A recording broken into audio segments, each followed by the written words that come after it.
பங்குனி உத்திர திருவிழாவையொட்டி பல்வேறு கோயில்களில் பக்தர்கள் கூட்டம் அலைமோதியது. சென்னை வடபழனி முருகன் கோயிலில் காவடி எடுத்தும் அலகு குத்தியும் தங்களது வேண்டுதல்களை பக்தர்கள் நிறைவேற்றினர். மேலும் சாமி தரிசனத்திற்காக நீண்ட வரிசையில் பக்தர்கள் காத்திருந்தனர். நல்லா சூப்பரா இருக்கு. ஜனங்களுக்கு எந்த டிஸ்டர்பும் இல்ல. நல்லா போய் நல்லா வந்து சாமி தரிசனம் பாக்குற மாதிரி திருப்தியா இருந்தது. உத்தரத்தன்னைக்கு சாமி பார்த்தா அவ்வளவு ஒரு விசேஷம். அதை வச்சு நாங்க வந்தோம். திருப்பரங்குன்றம் சுப்பிரமணிய சுவாமி கோயிலில் பங்குனி உத்திர திருவிழா வேண்டுதல்களை நிறைவேற்றிய பக்தர்கள் நீண்ட வரிசையில் காத்திருந்து முருகப்பெருமானை தரிசித்தனர்.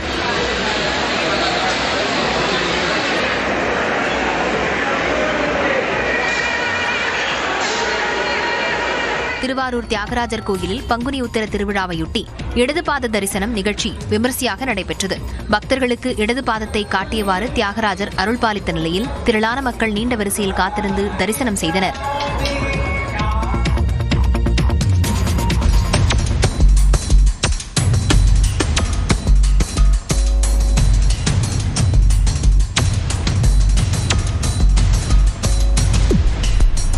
எப்படியெல்லாம் யோசிக்கிறாங்கப்பா என நினைக்கும் வகையில் கோயிலில் கிரீடத்தை ஒரு சமயோஜித திருடன் திருடிய காட்சிதான் இது. சேலம் மாவட்டம் ஆத்தூர் அருகே சேலியம்பட்டி கிராமத்தில் ஸ்ரீ செல்லியம்மன் திருக்கோயில் அமைந்துள்ளது. கடந்த மாதம் 17ஆம் தேதி கோயிலில் உள்ள அம்மன் சிலையின் தலையிலிருந்த கிரீடம் காணாமல் போனது.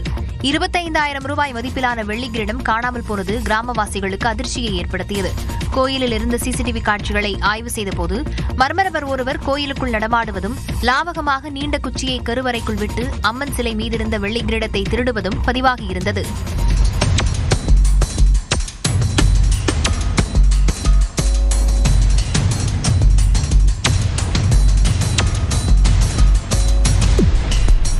இது தொடர்பாக கோயில் நிர்வாகம் அளித்த புகாரின் பேரில் மல்லியக்கரை காவல் நிலையத்தினர் விசாரணை மேற்கொண்டு ஆத்தூர் உடையார்பாளையத்தைச் சேர்ந்த ராமமூர்த்தி என்பவரை கைது செய்தனர். அவர் சாமி சிலைகளுக்கு அலங்காரம் செய்யும் பணியில் ஈடுபட்டு வருவதாகவும் செலவுக்கு பணம் இல்லாததால் திருடியதாகவும் விசாரணையில் கூறியுள்ளார். தமிழ்நாட்டின் தென் தமிழக கடலோர மாவட்டங்கள் மற்றும் மேற்கு தொடர்ச்சி மலை மாவட்டங்களில் இன்று லேசான வாய்ப்பு இருப்பதாக வானிலை மையம் தெரிவித்துள்ளது. இது தொடர்பாக வானிலை ஆய்வு மையம் வெளியிட்டுள்ள அறிக்கையில் தமிழக உள் மாவட்டங்களிலிருந்து வடக்கு உள் கர்நாடகா வரை 900 மீட்டர் உயரத்தில் ஒரு காற்றழுத்த தாழ்வு பாதை நிலவுவதாக தெரிவிக்கப்பட்டுள்ளது. நாளையும் நாளை மறுநாளும் தென் தமிழக கடலோர மாவட்டங்கள் மற்றும் மேற்கு தொடர்ச்சி மலை மாவட்டங்களில் ஓரிரு இடங்களில் இடிமின்னலுடன் கூடிய மிதமான மழைக்கு வாய்ப்பு இருப்பதாக வானிலை மையம் கணித்துள்ளது. நாளை முதல் 3 நாட்களுக்கு தமிழகம், புதுச்சேரி மற்றும் காரைக்கால் பகுதிகளில் அதிகபட்ச வெப்பநிலை ஓரிரு இடங்களில் 2 முதல் 3 செல்சியஸ் இயல்பை விட அதிகமாக இருக்கக்கூடும். சென்னையை பொறுத்தவரை இன்று வானம் மேகமூட்டத்துடன் காணப்படும் எனவும் அதிகபட்ச வெப்பநிலை 95 டிகிரியை தாண்டி பதிவாகும் எனவும் வானிலை மையம் தெரிவித்துள்ளது. சிலிண்டர் தட்டுப்பாடு காரணமாக திண்டுக்கல்லில் விற்பனையின்றி கிடப்பில் போடப்பட்டிருந்த ராக்கெட் அடுப்பு மற்றும் விறகு அடுப்பு தயாரிக்கும் தொழில் மீண்டும் புத்துணர்வு பெற்றுள்ளது. ஈரான் இஸ்ரேல் போரால் நாடு முழுவதும் சிலிண்டர் தட்டுப்பாடு நிலவி வருகிறது. இதனால் மக்கள் மாற்று வழியை நாடி வருகின்றனர். அந்த வகையில் திண்டுக்கல் சிட்கோ தொழிற்பேட்டையில் ராக்கெட் அடுப்பு தயாரிக்கும் பணி மும்முரமாக நடைபெற்று வருகிறது. சிறு வியாபாரம் முதல் பெரிய உணவகங்களுக்கு பயன்படும் வகையில் அடுப்புகள் தயாரித்துக் கொடுப்பதாக கூறும் உற்பத்தியாளர்கள் நாள் ஒன்றுக்கு 150 அடுப்புகள் தயாரிப்பதாக தெரிவித்துள்ளனர். இப்போ ராக்கெட் அடுப்பு நாங்கள் முன்னாடி பண்ணிட்டு இருந்தோம். ஆனால் முன்னாடி போயிட்டு இருந்த எண்ணிக்கை பார்த்தீங்கன்னா ரொம்ப கம்மி தான். ஒரு மாதத்துக்கே ஒரு 20 அடுப்பு 25 அப்படி தான் போயிட்டு இருந்துச்சு. இப்போ நமக்கு அடுப்பு போகிற எண்ணிக்கையே பார்த்தீங்கன்னா ஒரு நாளைக்கே 80 அடுப்பு 100 அடுப்பு கிட்டக்க போயிட்டு இருக்கு. நம்மளாலே இன்னும் இங்கே ஃபுல்லாக பண்ண முடியல. அந்த அளவுக்கு அதிக ஹை டிமாண்டில் போயிட்டு இருக்கு. இப்போ கேஸ் தட்டுப்பாடுனால இப்போ இந்த அடுப்பு எல்லாருமே வாங்கி யூஸ் பண்ணுறாங்க. கல்யாண மண்டபம், டீ கடை, ஹோட்டல் கடை எல்லாமே வாங்கி யூஸ் பண்ணுறாங்க. ரொம்ப நடுத்தரவாதியாக இப்போ இந்த அடுப்புக்கு வாங்கி வீட்டில் வைக்கிற நிலைமைக்கு வந்துருச்சு. தங்களால் உற்பத்தி செய்ய முடியாத அளவுக்கு ஆர்டர்கள் வருவதாகவும் இன்முகத்துடன் உற்பத்தியாளர்கள் கூறுகின்றனர்.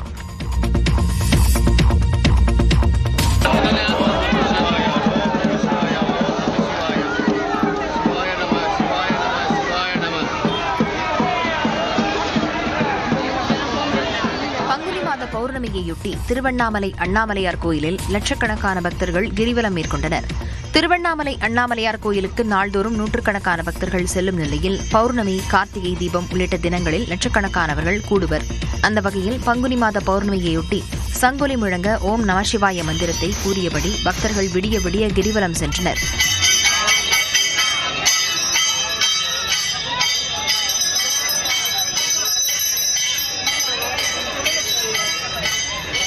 இதேபோன்று தஞ்சாவூர் பெரிய கோயிலிலும் ஏராளமான பக்தர்கள் கிரிவலம் சென்றனர்.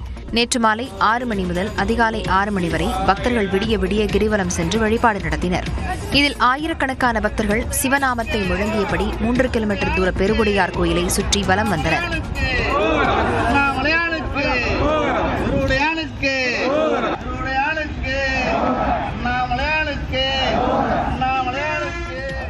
தமிழ்நாட்டின் அரசியல் களத்தை பரபரப்பாக்கிய செய்திகளை டாப் 5 அரசியல் செய்திகள் பகுதியில் பார்க்கலாம்.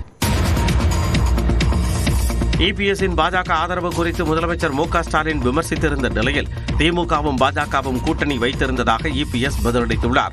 சிவகங்கையில் அதிமுக மற்றும் கூட்டணி கட்சிகளின் வேட்பாளர்களை ஆதரித்து அதிமுக பொதுச் செயலாளர் எடப்பாடி பழனிசாமி பரப்புரை மேற்கொண்டார். அப்பொழுது திமுக ஆட்சியை கடுமையாக சாடிய அவர் முதலமைச்சர் மு.க. ஸ்டாலினின் விமர்சனத்திற்கு பதிலளித்தார். எடப்பாடி பழனிசாமி முழு சங்கியாகவே மாறிவிட்டார் என்று ஒரு அவதூறு கருத்தை பரப்பிக் கொண்டிருக்கின்றார். உங்களுடைய அப்பா திரு கருணாநிதி அவர்கள் யாரோட இருக்கிறாரு? யாரோட இருக்காருங்க? திரு வாஜ்பாயோட தானே இருக்கிறாரு. திரு மாமா திரு முரசொலி மாறன் அவர் யாரோட இருக்காரு?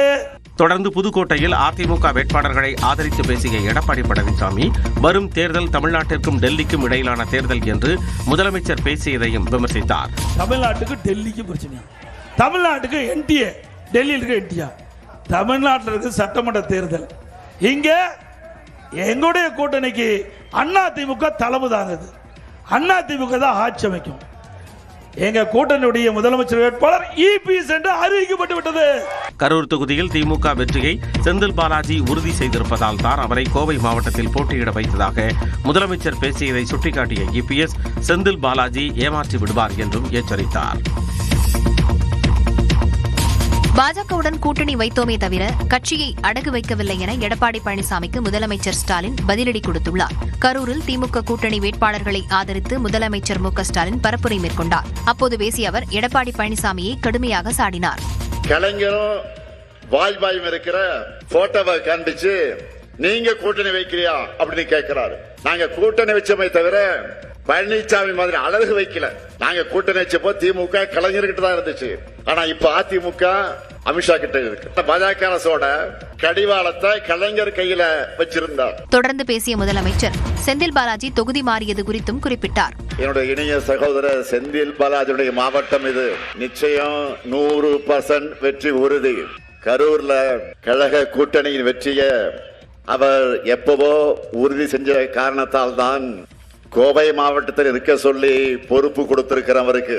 புகுந்த வீடு கோவையாக இருந்தாலும் அவர் பிறந்த கரூரை என்றும் மறக்க மாட்டார் எனவும் முதலமைச்சர் ஸ்டாலின் கூறினார். எதிர்வரும் சட்டப்பேரவை தேர்தலில் திமுக கூட்டணி 189 தொகுதிகள் வரை வென்று ஆட்சியை தக்க வைக்கும் என லோக்போல் அமைப்பின் கருத்து கணிப்பில் தெரிவிக்கப்பட்டுள்ளது. லோக்போல் என்ற அமைப்பு தொகுதிக்கு 500 மாதிரிகள் என தமிழ்நாடு முழுவதும் 1,17,000 பேரிடம் கருத்து கணிப்பு நடத்தியது. இந்த கருத்து கணிப்பு முடிவில் திமுக கூட்டணி 40.1% வரை வாக்குகள் பெறும் எனவும் 181 முதல் 189 தொகுதிகள் வரை வெல்ல வாய்ப்பு இருப்பதாகவும் லோக்போல் தெரிவித்துள்ளது. அதிமுக கூட்டணி 29% வாக்குகளுடன் 38 முதல் 42 தொகுதிகளை கைப்பற்றும் என கூறியுள்ளது. விஜயின் தமிழக வெற்றிக் கழகம் 23.9% வாக்குகளுடன் 8 முதல் 10 வரையிலான தொகுதிகளை பெற வாய்ப்புள்ளதாக குறிப்பிட்டுள்ளது. நாம் தமிழர் கட்சி 4.9% வாக்குகளை மட்டுமே பெறும் என்றும் இந்த கருத்து கணிப்பு முடிவுகள் தெரிவிக்கின்றன. அதேபோல தமிழ்நாடு விரும்பும் முதலமைச்சர் வேட்பாளர் என்ற பிரிவில் 41% பேர் முதலமைச்சர் மு.க. ஸ்டாலினுக்கு ஆதரவு தெரிவித்துள்ளனர். விஜயை 27.1% பேரும் எடப்பாடி பழனிசாமியை 24.1% பேரும் ஆதரிப்பதாக கருத்து கணிப்புகள் தெரிவிக்கின்றன. உரிமை தொகை, விடியல் பயண திட்டம், காலை உணவு திட்டம் உள்ளிட்ட திட்டங்களால் திமுகவின் ஆதரவு வலுவாக இருப்பதாகவும் இளைஞர்களின் வாக்குகளை விஜய் வெகுவாக கவர்வதாகவும் கருத்து கணிப்பு முடிவுகள் கூறுகின்றன.